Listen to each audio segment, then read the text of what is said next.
Bonjour et bienvenue sur la formation de Blender. Alors aujourd'hui, je vais vous faire un cours sur les contraintes de tracking. C'est quoi d'abord les contraintes et c'est quoi aussi le tracking? Les contraintes vont nous permettre à contrôler le mouvement de nos objets. Par exemple, quand je bouge mon cylindre qui est ici, vous constatez qu'il y a d'autres objets qui sont en train de bouger au même moment. Et c'est ça le rôle des contraintes. Alors, c'est quoi le tracking?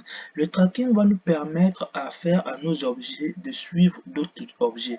Comme vous êtes en train de voir, la tête de Suzanne est en train de suivre le haut de notre cylindre. Si je déplace mon objet, Suzanne est en train de suivre, de regarder, tout comme cet objet qui est ici. Alors, les contraintes de tracking se trouvent au niveau de cette rubrique, si vous ne le connaissez pas.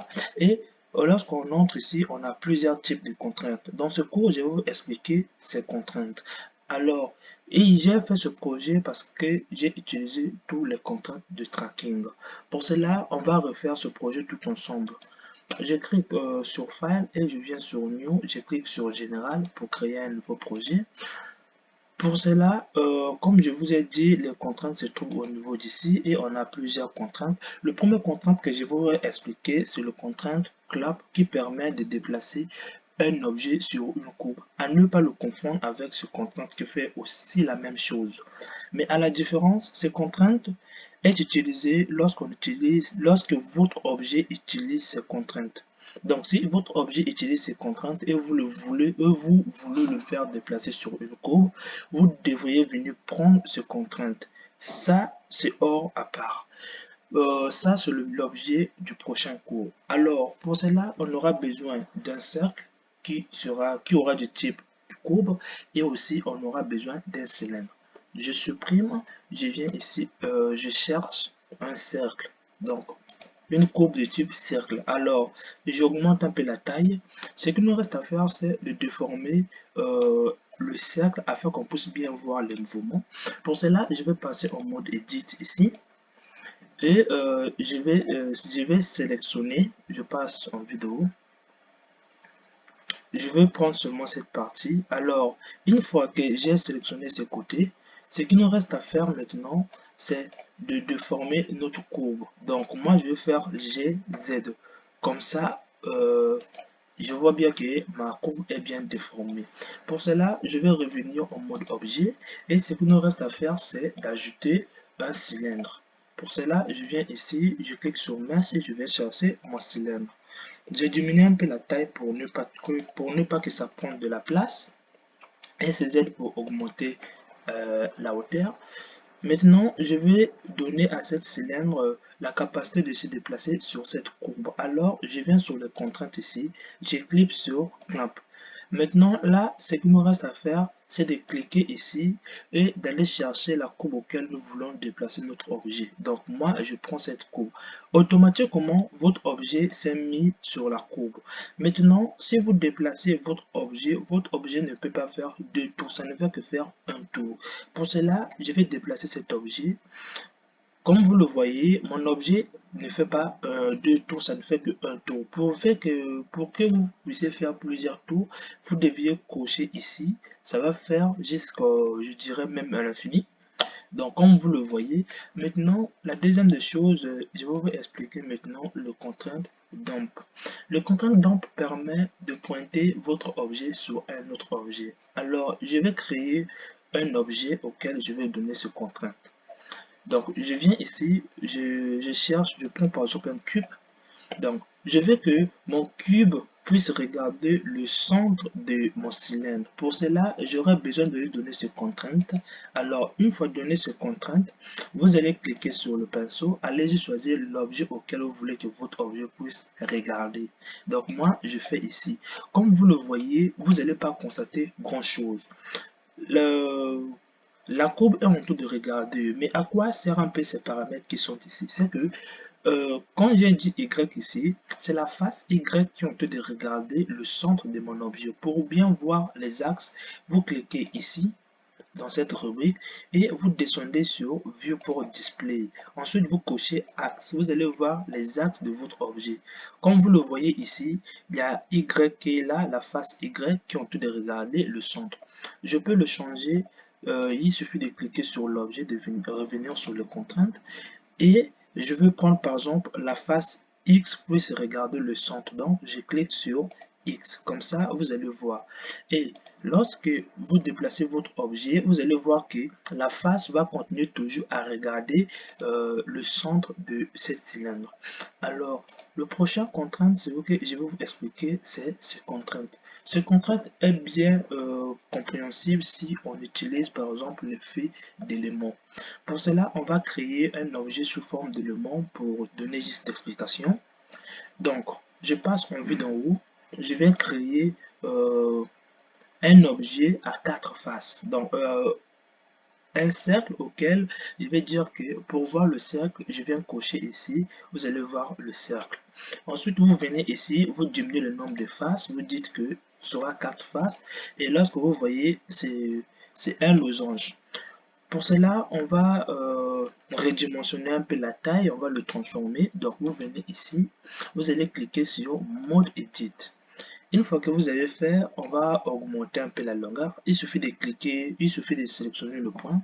Donc, je fais G, Y, je déplace le point et je sélectionne encore ce point, je fais G, Y, je déplace. Une fois que je l'ai déplacé, ce qui me reste à faire, c'est que je veux que ces points soient reliés. Alors, je clique sur A et je clique sur F. Je vois que mes faces, il y a une face qui s'est créée. Maintenant, ce qu'il nous reste à faire, c'est de donner de l'épaisseur à notre objet. Donc, je clique sur E. Ensuite, je donne de l'épaisseur. Mais moi, je ne vais pas vraiment donner beaucoup d'épaisseur et enlever le mode transparent pour voir votre objet. Maintenant, je quitte le mode Edit, je reviens sur le mode objet et je fais GZ. Je déplace un peu mon objet comme vous le voyez. Ça a l'air d'être d'éléments. Maintenant, ce qui me reste à faire, c'est que je peux placer cet objet ici pour voir un peu le fait. Donc, je place mon objet ici dans le vide. Ça fait que je suis dans la face Z, le vide de haut. Maintenant, ce qui me reste, c'est de chercher un autre vide, je ne sais pas n'importe, et de déplacer mon objet, de le placer un peu en haut ici. Maintenant, une fois que je l'ai fait, on va maintenant rentrer dans le contrainte auquel je voulais vous expliquer. Vous allez venir dans ce contrainte ici, vous allez prendre le contrainte log. Une fois que vous avez fait, vous allez juste chercher. J'ai d'abord oublié de vous expliquer le rôle de ce contrainte. Ce contrainte va permettre à cet objet de pointer sur l'axe de notre repère, donc le repère global, sur les axes qui sont ici, soit son rouge, soit son jaune, ou encore je fais apparaître le Z que vous ne voyez pas là. Ok, comme vous le voyez. Maintenant, ici, d'abord, ça veut dire quoi? Je vais d'abord vous faire apparaître les axes pour bien expliquer ceci. Une fois que vous avez modélisé votre objet et vous avez fait apparaître les axes, alors ce qu'il nous reste à faire, c'est d'indiquer deux choses. La face qui va pointer vers quel axe? Donc moi, par exemple, je veux que la face Y qui est là, donc moi, je vais choisir la face Y, puisse pointer vers l'axe Z qui est là. Donc moi, comme vous le voyez, c'est déjà Z. Maintenant, ce qu'il nous reste à faire, c'est de choisir un objet de référence parce que si vous ne le choisissez pas, même si ça va pointer sur ces axes, vous n'allez pas voir le fait. Donc, je vais créer juste un objet qui va me servir juste de référence. Je diminue un peu la taille, je descends GZ un peu en bas, comme ça. Ça va juste me servir des références. Maintenant, là, on va choisir l'objet de référence. Donc, je prends ces cubes. Comme vous le voyez, l'axe Y s'est déjà pointé vers l'axe Z qui est là. Même si je déplace mon objet, ce qui nous reste, j'ai oublié le lien de parenté. Donc, cliquez ici pour que ça soit relié avec notre objet. Donc, moi, je viens ici, j'ai une exception. Je clique ici. Ensuite, je viens chercher l'objet auquel je veux le faire relier. Là, quand je déplace mon objet, vous allez voir que ça reste bien. Maintenant, c'est que il y a encore une remarque que je vais vous faire, c'est que l'ordre des contraintes est vraiment important. L'ordre est vraiment important. Parce que quoi? Comme vous le voyez, j'ai mis le lien de parenté après, mais quand je déplace mon objet, vous ne voyez pas vraiment le fait du premier contrainte qui est là. Vous n'allez pas voir ça. Pour cela, vous descendez comme ça. Quand je vais déplacer mon objet, vous allez voir que cet objet pointe toujours vers l'axe Z. Donc, au fur et à mesure que je déplace, comme vous le voyez, ça peut arriver que lorsque vous donnez une contrainte, vous ajoutez plusieurs contraintes et lorsque vous le modifiez, les choses ne se passent pas comme vous le pensez.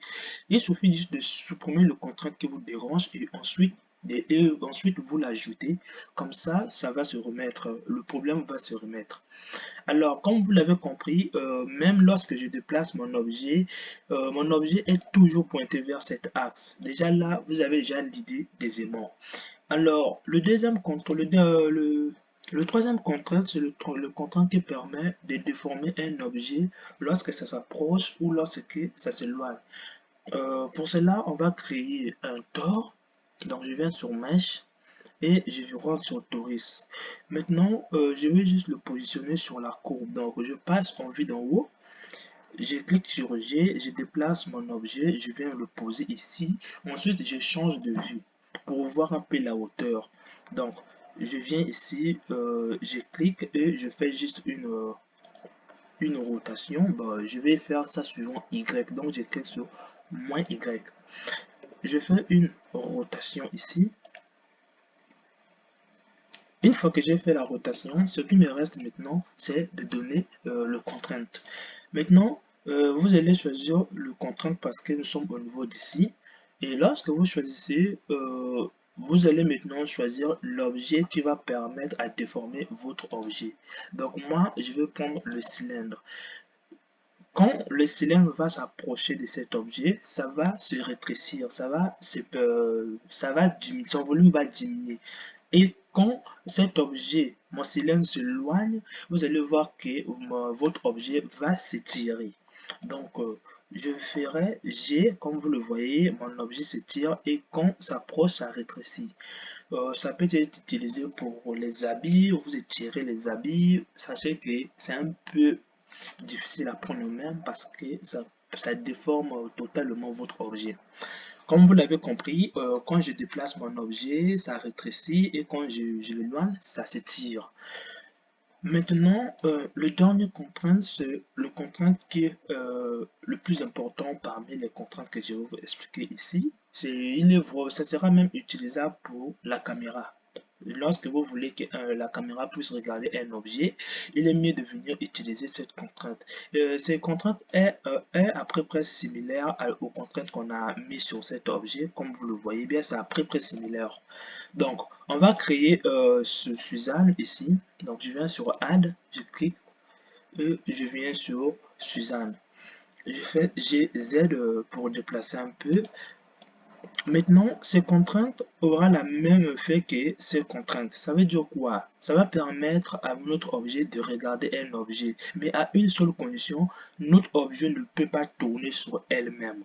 Quand je déplace mon objet, vous allez voir que le cube est en train de tourner, mais pour ces contraintes, le cube ne va plus tourner. Ça va juste bloquer sur la partie auquel elle est en train il est en train de pointer. Donc, je viens ici. La première des choses, vous allez choisir d'abord la face qui va regarder votre objet. Pour Suzanne, je vais activer les axes pour que vous voyez bien les axes qu'on va choisir. Donc, vous descendez, vous cliquez sur Axe.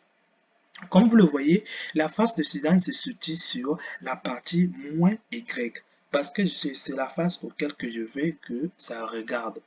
Donc, je viens sur Suzanne, je viens sur les contraintes ici et j'ajoute contrainte track. Une fois que je l'ai fait ici, ça me reste juste à choisir la face auquel qui va regarder mon objet. Donc, c'est moins Y. C'est la face moins Y. Et la deuxième des choses, vous devriez choisir le haut de la tête, le haut de votre objet. Pour moi, le haut, c'est Z. Donc, je viens, je mets Z.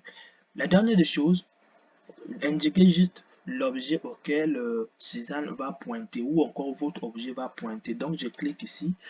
Je clique sur mon aimant, soi-disant. Donc, je clique. Vous allez voir que Suzanne a déjà pointé sur mon aimant.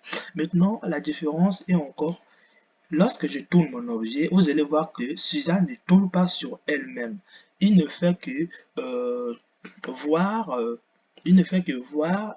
l'objet auquel on lui a dit de voir. À la différence de cet objet qui regarde, mais cet objet est en train de tourner. J'aimerais maintenant vous expliquer un peu la différence entre ce contrainte et ce contrainte, parce qu'une fois que vous allez apprendre ces deux contraintes, vous aurez les difficultés à les choisir, lesquelles utiliser. Ces contraintes est utilisée pour déplacer les objets qui ont ces contraintes. Donc, si tu mets un objet, par exemple, track, et que tu veux le déplacer sur une courbe, tu viens prendre la courbe ici parce que quoi? Ton objet a déjà une contrainte qui est pour le tracking. Maintenant, cet objet permet de déplacer un objet sur une courbe. La différence est encore que votre objet, vous ne pouvez plus le faire tourner. C'est le contrainte qui impose l'orientation de votre objet. Mais ici, le contrainte ne fait que diriger votre objet, mais ça n'impose pas l'orientation. Donc, les contraintes d'ici imposent l'orientation, mais ici, ça n'impose pas. Donc, ces contraintes est utile pour lorsque vos objets utilisent ces contraintes. Et ce contrainte est utile que lorsque vos objets utilisent ces contraintes ou encore ces contraintes. Alors, on se retrouve dans la prochaine vidéo auquel je vais vous expliquer ces contraintes en détail. J'espère que cette vidéo vous a plu. N'oubliez pas de vous abonner pour voir la prochaine vidéo. Alors, ciao!